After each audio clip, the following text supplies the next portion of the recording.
हा जुना मार्ग आहे, तोच आम्ही या ठिकाणी पुन्हा एकदा मार्गक्रमण केलेलं आहे.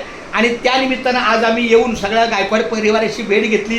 सकाळी दुपारी मी विकीला फोन केला, विकी जोंधळे त्यांचा नातू.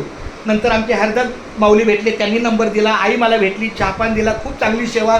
वारकऱ्यांच्या पावलांनी हे घर अतिशय पावन होतं, कारण त्यांच्या गेल्या 4 पिढ्यापासून त्यांचा हा वारकरी संप्रदाय आहे.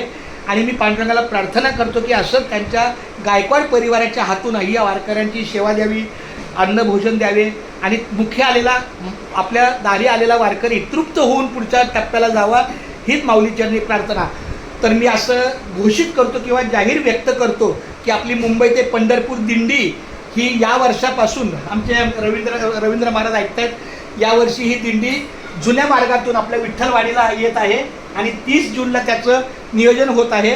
आणि ती जाहिरात द्यायला पण मी स्वतः येणार, कारण मी राहायला पनवेलला आहे. त्यामुळे मला पनवेल आणि हे एवढं काही लांब नाही आहे, 10 किलोमीटरच्या अंतरावर आमचा टप्पा आहे. खूप छान. धन्यवाद. पुंडलिक वरदा विठ्ठल श्री ज्ञानदेव तुकाराम पंढरीनाथ माऊली ज्ञानेश्वर महाराज, जगद्गुरु श्री संत तुकाराम महाराज, संत शिरोमणी रोहिदास महाराज. अरे भाई बोलो सब संतन की जय. राम कृष्ण हरी.